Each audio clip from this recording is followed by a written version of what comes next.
When our first guest is here, we always know we are in for a treat. Here to share her recipe for strawberry rhubarb thumbprint cookies, we welcome back professional baker Megan Diaz. Hello. Hello, my friend. Nice to be back. Mondays aren't so bad when you're here.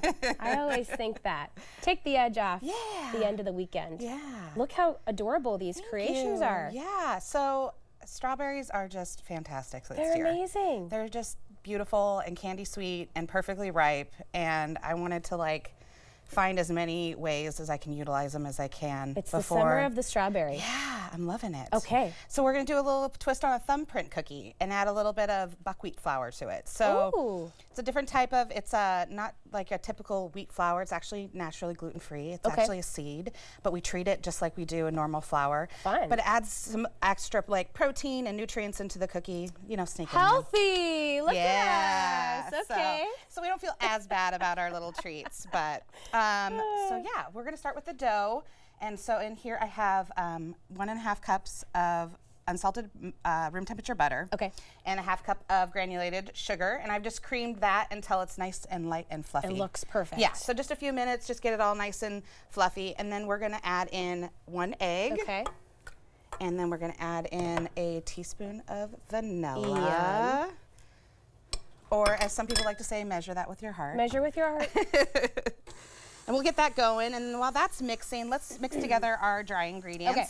So we got a couple different flours in this, just all adding different textures and flavors into it. Oh no, you're fine. Okay.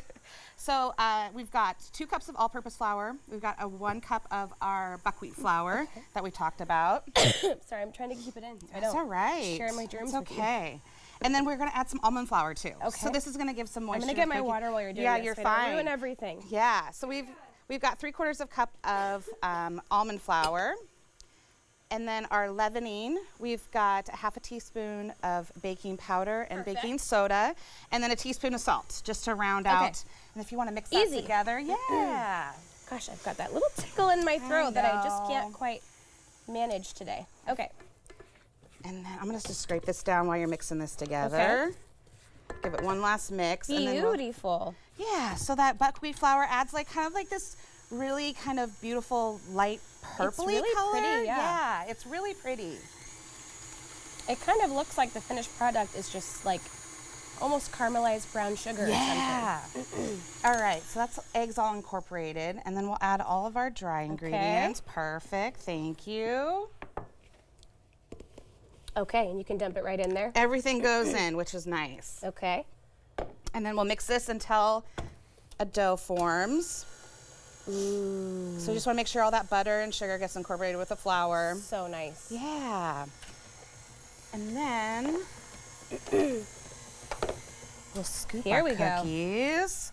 So we're going to mix them with, roll them in a little bit additional sugar. Oh. Just to give you that lovely little crystal. Super shiny. Yeah, I love that. I think it's fun. Wow, that's so interesting looking. So it kind of comes out a different color. And I think it contrasts really nicely with the strawberry rhubarb jam. Yeah. I love that kind of difference.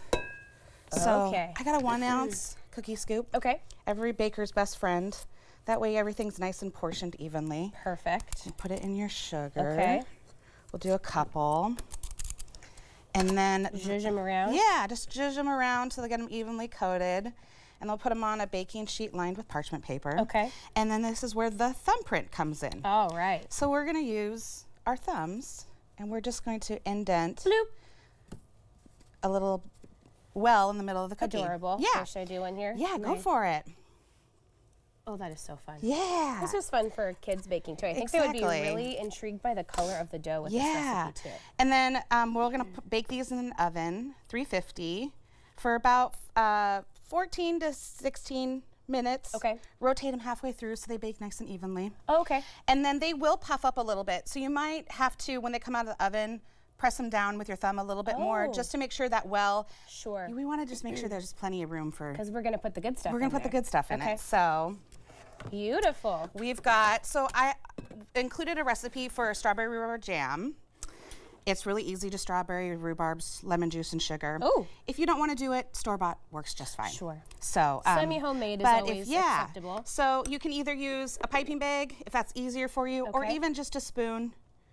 Nice. And then you're just going to spoon some Oh, look at jam that, yeah. into the middle of your well. You don't even need any you wanna give fancy that equipment there. yeah. I gotta get in here and give this Yeah. a shot. Okay. Oh, it smells so good. The strawberries really made it I'm really delicious. intrigued by the flour. I'm gonna see how this tastes.